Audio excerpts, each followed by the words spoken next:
4 carregamentos de grãos devem deixar hoje a Ucrânia em direção a Istambul, onde serão verificadas. O correspondente Luca Bassani traz mais informações sobre esse assunto para a gente agora. Bem-vindo, Luca.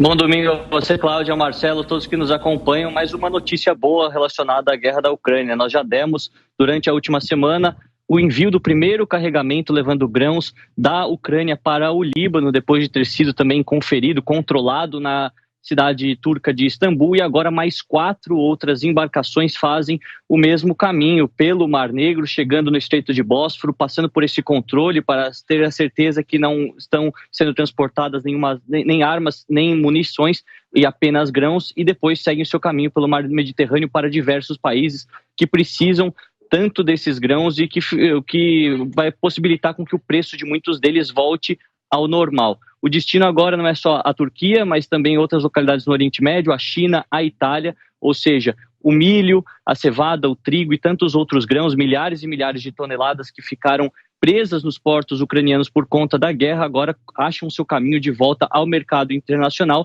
e a previsão é que os preços voltem ao patamar anterior à guerra ainda nos próximos meses. A Ucrânia deu a garantia de que, se as embarcações puderem andar com segurança, eles conseguirão exportar até 60 milhões de toneladas de grãos nos próximos 6 meses, o que será muito benéfico para as populações que já passam por um momento de insegurança alimentar, principalmente na África e no Oriente Médio, e também para aquelas tantas outras populações pelo mundo que sofrem com a inflação alta dos alimentos, também acelerada por conta dessa questão dos grãos. Então a gente continua acompanhando, esperando que esse fluxo se normalize nos próximos meses, para que assim uma das coisas que fez com que a guerra interferisse a vida de todos em nosso planeta possa voltar ao normal. No aspecto militar, no aspecto da guerra em si, a guerra continua e alcançará o seu 6º mês no final de agosto de 2022. Bom, finalmente então uma boa notícia aí, né, Luca? Obrigada, Luca, que volta com a gente durante a programação aqui do Jornal da Manhã. José Maria Trindade, de fato aí essa possibilidade é importante não apenas para o mundo praticamente, né, Zé Maria? A gente sabe toda a inflação que foi gerada aí a partir desse conflito, a situação que se arrasta ali da pandemia, as cadeias produtivas que foram ali muito alteradas, mais a guerra e todos os reflexos mundiais. E agora nós estamos falando de uma fome, principalmente para os países mais pobres, e a elevação dos preços para todo o globo, né, Zé Maria? Desestabilizou a economia do mundo, que já não estava equilibrada diante da pandemia mundial, né, do novo coronavírus. O mundo inteiro se fechou num episódio que eu considero estranho e um grande erro histórico da humanidade. Essa história de fechar, tentar parar o mundo, né? E aí veio a guerra.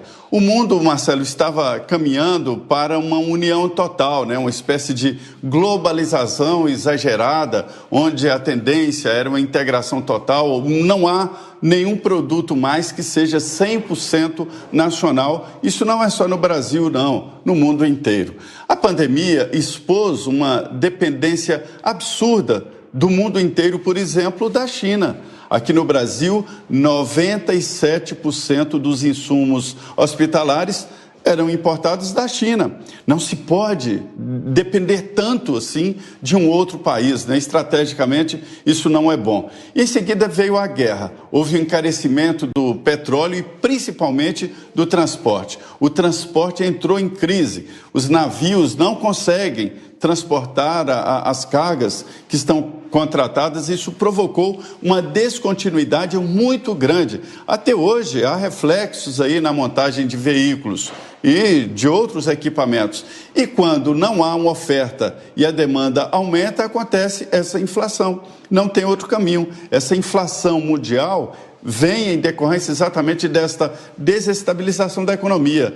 Olha, a economia é um dos pontos mais importantes da humanidade. Talvez esse comércio aberto assim seja a grande invenção da humanidade. É o que promove desenvolvimento, pesquisas e tal.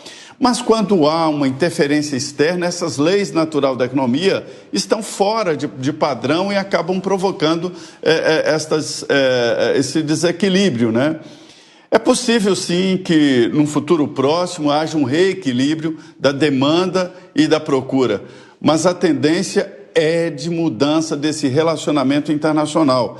A tendência é que os países fiquem mais nacionalistas e produzam